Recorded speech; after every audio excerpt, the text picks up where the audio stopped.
The fact of the matter is video content is not going away. Whether you're getting interviewed on a TV show, whether you're showing up on camera to promote your business, or you're just creating reels for Instagram, you need to find confidence on video. So today you're gonna love this episode with Kim Rittberg.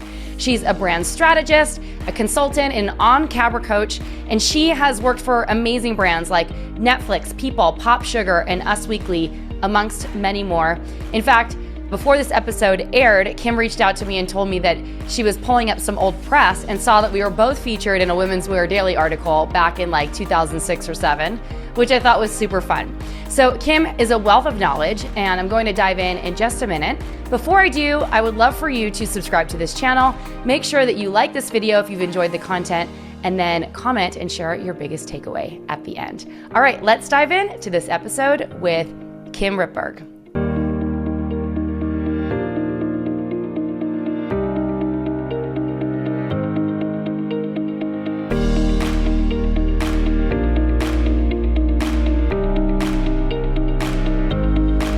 I am so excited to have Kim Rittberg on the show. She is going to be talking today a little bit more about doing awesome interviews on camera and off. So Kim, welcome to the show. Thank you so much for having me. I'm excited to have you. We met in a Clubhouse room through our mutual friend, Sabina Hitchin. The community over here at Flourish and Thrive Academy and Thrive by Design knows Sabina because I've interviewed her so many times about getting PR and press. And we connected in a Clubhouse room that I was hosting, and we started talking about like how to prepare for interviews, especially when you're pitching TV or other things where you're going to actually be talking. So I want to dive into that. And you have a crazy background. So why don't we start there? Like, tell me a little bit about your journey and your experience and why this even matters to you. Sure. And thank you so much for having me. It's so funny. It's such a modern story. Like, we've never actually met. We met on Clubhouse. It's so true. We're continuing our social media AV relationship on your podcast. Which is so great too. And the reason it's so great is because everything is so accessible now, which I think is a huge lesson for people. Like we were talking in the pre-show, you have a jewelry line, which I'm sure you'll share, or had a jewelry line. We're going to learn more about that. And you also have been in TV production and all these other things for so long. And you're in New York City, and we were both in New York City. We'd never met in New York City. And now we're here Zooming virtually, which is super fun. Yeah, it's such a good reminder that you can meet people and have connections and make connections anywhere, including on your computer, in your pajama pants. I love it. Are you wearing pajama pants underneath? I'm not. I'm wearing a dress today. Tracy, you're welcome. Thank you. I'm wearing a t-shirt, and I do have shorts on. They're not. I did put on a necklace for you in the audience because I feel like I got to step it up. This is one of my own necklaces, of course. So it's beautiful. It's really, really cool. Thank you. I love it. So anyway, I will dive into my experience. So out of college, I went to Penn. I studied communication. I always loved art and art history. Like, I was a fine arts person. So when I finished college, I was sort of following two paths. One was media and one was jewelry. And I always loved to be sort of in the middle of the action. So telling the story, meeting people, interviewing people, that's my personality and my energy. At the same time, I actually started my jewelry company the exact same time I started working in media. So when I first started, I was working in news. So interviewing people, booking guests, writing stories, training people to be on camera. And I did that. I've been in journalism for about 9 years. So I worked at Inside Edition, On the Record with Greta Van Susteren. And that was a variety of news, lifestyle, red carpet, human interest. And it was great experience for me to understand how to tell a story in a minute or 2 minutes. And it has to be good. It has to be concise. And I have to make that person who's going to be on camera look and feel amazing. This is broadcast TV. Millions of people are seeing you. And I learned really fast how to do that, which was great. And then I went on to produce longer form TV. So how to tell that same story, but in 30 minutes or 60 minutes. Yeah. I was the producer and writer for The Fabulous Life of Justin Bieber. Oh my God, that's amazing. That's one of my favorite credits, I have to say. Actually, after I produced that, I was like, I think I have Bieber fever. I actually am a Justin Bieber fan now. Fever. I love the Biebs, although my 12 and 13-year-old stepdaughters like definitely don't love the Biebs anymore. They're like, he got all weird. I'm nothing like him, but his music is so good. He's got it is so good. Yeah. Anyway, I'm not like, teen girl crush. You know what I mean? I feel very connected to him, having spent months working on a show about him. Yeah. So I mean, the Biebs is amazing. Like, he does have the best music, I have to say. No offense if you're listening. He has several hits on the radio or XM, Sirius XM at the same exact time. I mean, he is very good. But anyway, off the Bieber topic, I was writing and producing for long form TV, understanding how to tell a story, both short form, so like news, red carpet, human interest, lifestyle, like 2 minutes, and then telling that over an hour. And so I love that. I got to add more skills to my toolbox, but I knew digital was coming. And I was like, I want to be in digital. I will make this happen. I must make this happen. So I took on the role as the head of video at Us Weekly. And pretty much there was an empty conference room, and it was my job to turn that empty conference room into a fully functioning studio. And I had 18 people working for me, and we had about 50 million video views a month. And we were producing live content, social content, short form content, celebrity content, beauty, fashion, a little bit of everything. And that was incredible, just getting to grow something from nothing. And we had the most amazing team, and everyone sort of really dug in, and we were very nimble, which is super important in digital. And then, so since working at Us Weekly as a head of video, I've stayed in branded content from there. I worked at Pop Sugar. I worked at Netflix. I was in marketing at Netflix. And then I launched my own company called Henry Street Media, and I'm a consultant. So I pretty much advise brands and individuals, everything from their branding to their content strategy to video execution. So I take a company or an individual, I sort of look at it, like I say, okay, let me turn it over on its side, look under it, look over it. What is your message? Is it clear? Is that consistent and concise? And then how do you apply it to your content?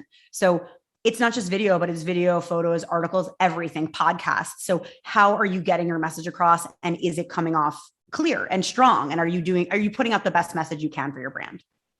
Okay. So my original question after this was like, how do you do this on a budget? But like, really, there's so much in there. I'm really curious. Like, you work for all these big brands, like Us Weekly, Netflix, you work for beauty brands. I got this from your bio, but like Essie and Maybelline, you also are a jewelry designer. So what is like the first step to kind of start dialing that down and then figuring out how you can do this on a budget? That's a great question. So alongside all of those things, I had my own jewelry company. So I really feel the entrepreneurial struggle. I went for an open casting call at Henry Bendel back when there was a store called Henry Bendel on Fifth Avenue. I totally know exactly what you're talking about. I had a lot of friends who did that too. This store was peak Gossip Girl. I mean, that's where they got those amazing headbands. So I went to an open casting call at Henry Bendel to sell my jewelry there. The first time they said no. And the next year I went back, they said yes. And I started doing trunk shows there, and then over time at Bloomingdales. And it was amazing. The pride that you get from seeing someone wearing your jewelry is amazing. And it was featured in Women's Wear Daily. But meanwhile, I had to pitch it as well. I mean, I know that you're spending most of your time making, then selling and marketing. It's hard to find the time, and it's hard to find the budget. So I think that one of my biggest tips in terms of content creation is being hyper focused. So you don't have to do everything, because resources are always going to be limited. So what is the most important thing that you need to be doing, and stay extremely focused on that? Because even at the major media companies, resources are limited. It's not like you can take 10 people and have them work on something for a week. Like, even at places that have big budgets and big staff, we still had to make those decisions. We said no to a lot of celebrities at Us Weekly because we didn't have the staff to shoot it or edit it. So you're always making those decisions, and it just feels more acute when it's your own company. Yeah, for sure. So you just mentioned you would say no to celebrities. Would you be saying no because was it primarily from a bandwidth issue or a pitch, or like, what was that? Yeah, that's exactly what it is. I mean, bandwidth is always a limiting factor, whether it's money or people. You don't have the time or money to shoot and edit every single thing you want. You can't make a video for every single promotional thing that you're interested in. So you just have to be super, super focused, and you have to have a clear point of view. So I think sometimes when you're selling too many things, or you're not really sure who your audience is, that will come across instantaneously in content. So a message can be a message. It can be for a jewelry company. It could be for a fashion company. It could be for a home decor company. I mean, it could be, it could be for a medical company. Yeah. It's always that you have to be really focused and understand what your product is, what your message is, and who your audience is. So really staying true to your core product or your core message is really important. And then that's going to come through in the videos, in the photos, in the blog posts, in the podcast, whatever you're using to promote. Okay. So let's talk a little bit about dialing that in, because I think this is like a great kind of like bouncing point to kind of get into like when you're pitching producers, or like, where do you even start? Like if you want to, let's say, the holiday season's coming up, and by the time this video airs, like people are going to probably only have time to pitch like local media, but I'm sure that the methodology stands true for like national media and all those things as well. So when someone's doing that, like, what's your best piece of advice to get a producer to actually look at and consider your pitch? And do you have any tips for us when it comes? First of all, that's a great question, because I got pitched thousands of people at the jobs I was working at, and it's hard. I've been on the other side. It's so hard to make a great pitch. First of all, have a great headline, make it be catchy. Even if you think maybe it's like, oh, is this a little too over the edge? It's never, you've never gone too far, because these people get hundreds of emails every single day. Secondly, write the story for them. Let's say you're making jewelry out of a new material, right? Or an eco-friendly material that hasn't been used before, or there's some sort of like trend angle in there. Put that in the headline. Like, new, necklaces made with new material. Anyway, my headline's really bad because I'm workshopping it right now, but I would put whatever is new and interesting in that headline, and make sure that if you're pitching a TV or video or podcast outlet, you absolutely need to put yourself on video. I know everyone hates seeing themselves. Everyone hates listening to their own voice. A TV producer cannot book you if they do not know how you look and sound. That's just how it works. So how do they, like, do you suggest like including like a video link or somewhere where people can see like you actually being on video already, or link to social, or like what would you recommend? Great question. It could be as professional as a reel that you paid money for, or it can be a YouTube video. I would make sure to have a ring light, make sure your sound is good. You could film something on your computer at home of you holding up your materials and saying, hi, I'm Kim. I'm the owner of K-Rit Jewelry. I have this new line made of eco-friendly materials that I made out of tires. I think it's a great story. Here's my contact information, whatever. But they just want to see and hear you. Tires, right? So I just made jewelry from tires. It just registered. I'm like, did she say tires? Yeah, that's my new eco-friendly material. It's made of eco-friendly tires. But make sure that they can hear and see you, so that they know what they're getting when you come on. Whoever you are, it's okay. You don't need to be some other person, but they do need to know who you are. And then remember that there's different types of stories. So you can have a feature about you. Maybe you have a really, everyone has an amazing story about how they started the business. What is it that drove you to do it? Was it a childhood passion? Was it a new thing? Is it a second act? Is it come from tragedy? Whatever your story is, like, tell that story. That could be a feature. You could also have a trend roundup. If you have a jewelry or product made of a certain material that other people are also doing, that could be a part of a trend roundup story. Then it could be sales. You could also just be in this item is selling here at this weekend pop-up show, or this season. You could be a part of just like a straight up sale. So remember the different types of stories, because that will help you in your pitch. It can have a few different angles, so that producer knows where they can slot you in. I also think it's important to understand like who you're pitching, because like for a local TV station, right, it would be, I know a bunch of our designers will pitch the local TV station to get coverage like on an in-person event. And now that people are going back in person, like let's say there's an art festival over the weekend, like they like to do these special interest stories, right? So Marsha Newquist, who's a graduate of several of our programs, she's so cute. She's in Sabina's Press for Success group, and she's always like just going out there and pitching the media. And she recently got covered as one of the artists at like a local art fair. And I'm going to give another example so people can kind of see how this can work locally. Twyla Dill, who's based in Seattle, she pitched a local TV show about her methodology. She had pre-COVID and now she's back, but a stall at Pike's Place Market in Seattle. And she was selling pretty much just only online during COVID. But during that time, she used that as an opportunity to get some press. And it happened to coincide like right when things started opening up. And she talked about her story about how she went to Turkey and learned this method of crochet that she uses on all of her jewelry. And then I think she even talked about her mother passing away and different things. So she was able to weave a lot of different parts into it, which I think like when you can find those different angles that make sense locally, that's a great place to kind of start in practice. Would you agree?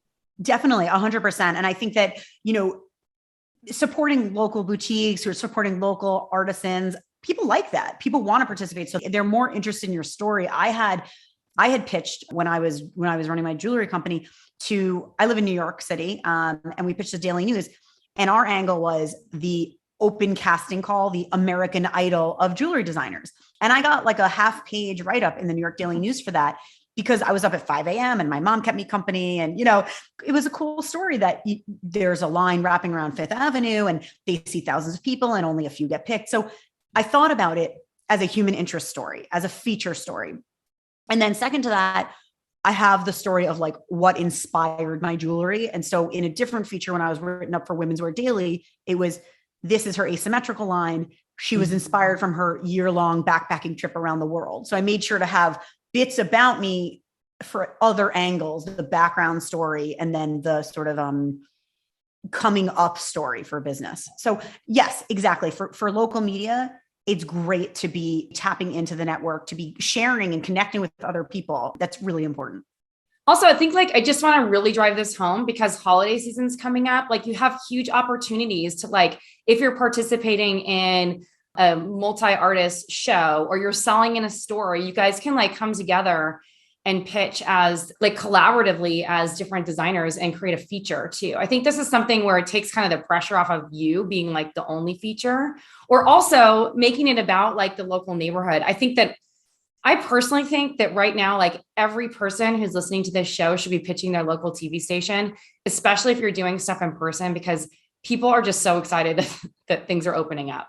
Hopefully they stay that way, but I agree so much. And well, I agree that things are opening up and that's very exciting, but I agree there's strength in numbers. Sometimes it's hard to get a feature about just yourself. So when you're pitching that media outlet, in your email with an amazing headline and a link to video, if it's a TV outlet or a podcast, be concise, but also put in different story ideas, a feature about how you came up, information about your jewelry, and then say, I am a part of a collaboration with other artists and we are all doing this event these 3 times. Might you be interested in writing about that? If so, let me know and we'll follow up with that.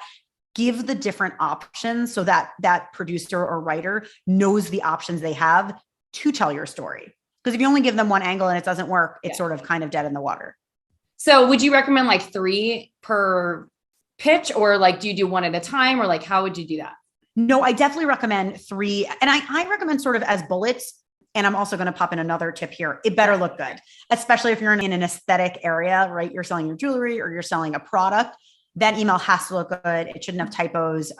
It should just look good. But the bullets should definitely have the different options, the different story options. One can be just about your company. One can be about the collaboration you're doing with others.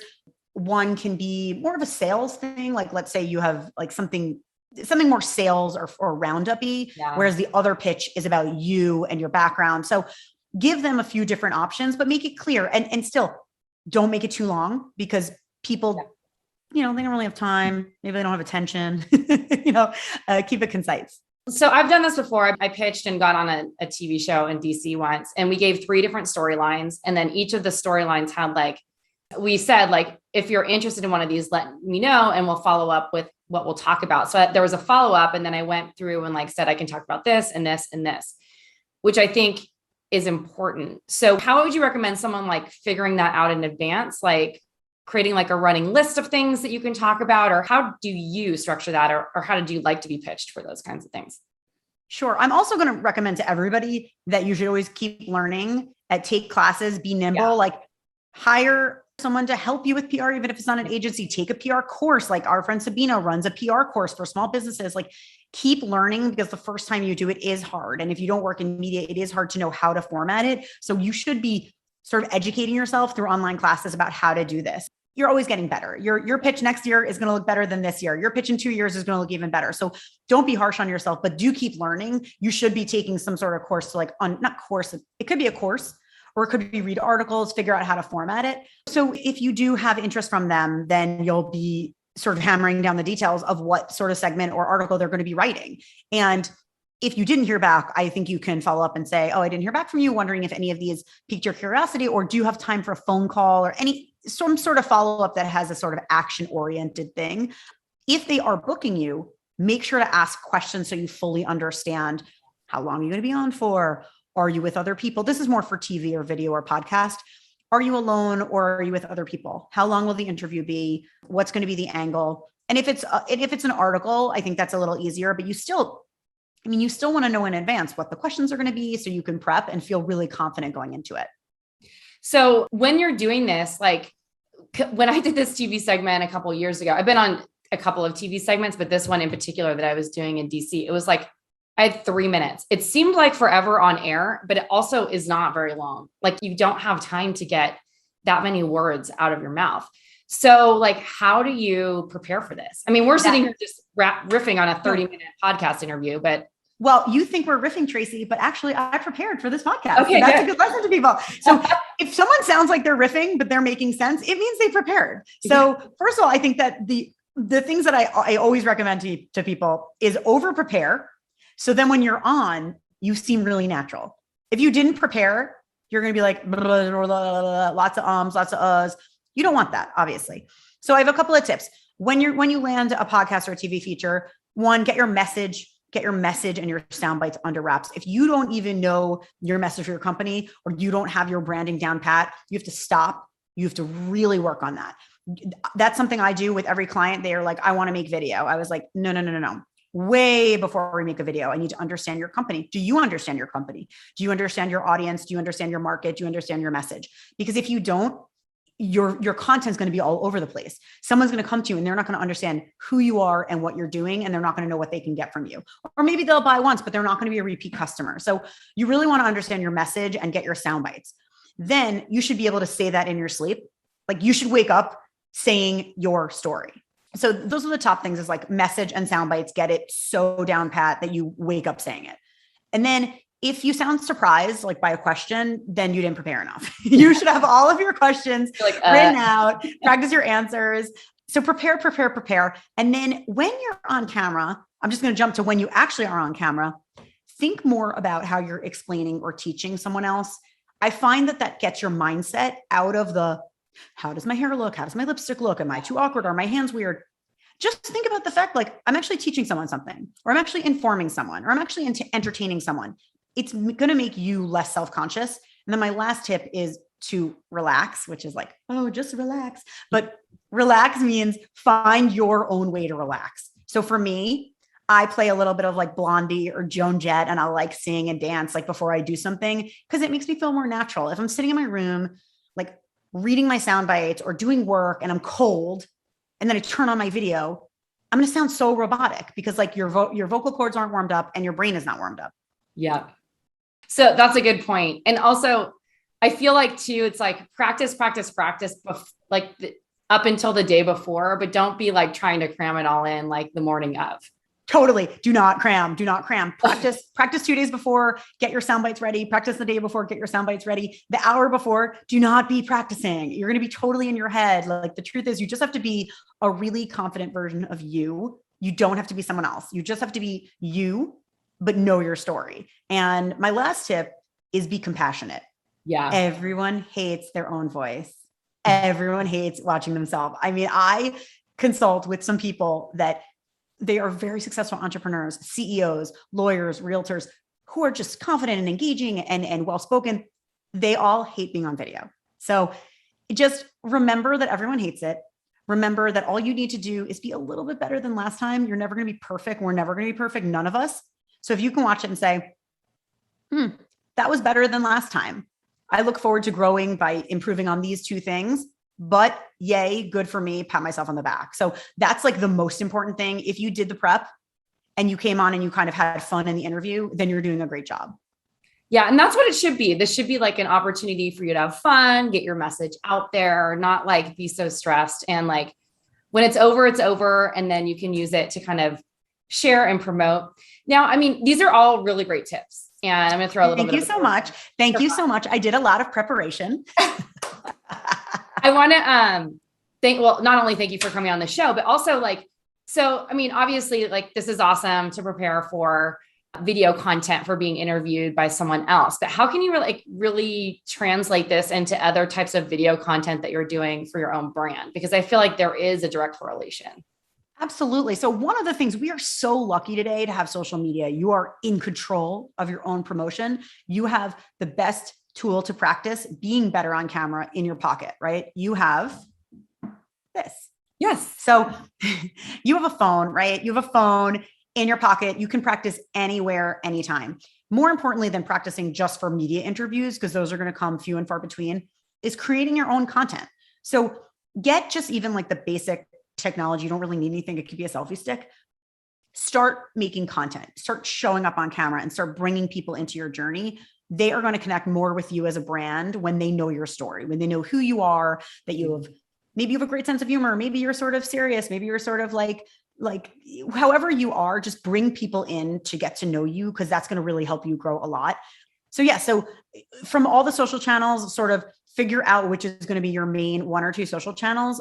Don't try to do every single thing, because you're going to run out of resources, but make sure to stay on brand, stay on message, but keep practicing. Every time your content's going to get better, keep learning, take classes on how to be better at social media, hire someone, hire a helper, even if it's a consultant, or take a class. It's very, very important. We're all always growing and always learning, but we're so lucky because while media is one way of looking at it, it's not the only gatekeeper. We can be on social media. We can be in control of our own destiny. And also having your own social channel, you get to control your message. Yep. That's such a good reminder, or just, reinforcement, because I was going to say anything that you pitch to a TV station or even another editor, you could just create as content for your own channel anyway. So you don't even have to necessarily wait to be covered in a national or even local publication or show. You can just use that content or those ideas to create content for your own stuff and, create your own media outlet. Absolutely. Absolutely. That's completely right though. Even from this podcast, we can be making, a social media post about how to pitch yourself as a jewelry company to media, that's really important. So don't just say, okay, it's for this media outlet and that's it. Yeah. What did you learn? What did you get from it? Did you take that post? Did you take that PR hit and turn into a post for your social channel? Is it going in your newsletter? There are so many ways to promote yourself now, and it can feel very overwhelming, but take it piece by piece, stay focused on it. And remember, whatever you're doing is great. If you're learning and doing more every single week, every single month, that's awesome. Partner with other people, take classes, and think about what is your message and what are the most effective content. It's not just video, it's photos, videos, blogs, podcasts, media hits. It's all combined to promote your brand. All the things. Kim, this was awesome. Where can everyone find you? Well, thank you so much for asking. You can find me. I drop a lot of information on Instagram. I do a lot of video training tips and media training tips on Instagram. You can also check out my website, kimrittberg.com. That's Kim, RITTBERG.com. I laugh because people mispronounce my last name. But what I do is I offer media training to individuals and companies, and I do content strategy and brand strategy. So I help brands and individuals formulate their strategy and actually execute it to really level up their business, really level up their brand through social media. I love that. That's amazing. Kim, this was awesome. I had so much fun. Thanks for being here. This is great. I'll talk to you soon. Thank you so much for watching the show today. If you haven't grabbed it yet, make sure that you head on over to desiredbrandeffect.com and pick up a copy of my brand new best-selling book, The Desired Brand Effect: Stand Out in a Saturated Market with a Timeless Jewelry Brand. It's gotten rave reviews, and I think that you'll enjoy it. It's going to help you really grow your business and reach your goals in the jewelry industry. Thanks so much. Ciao for now.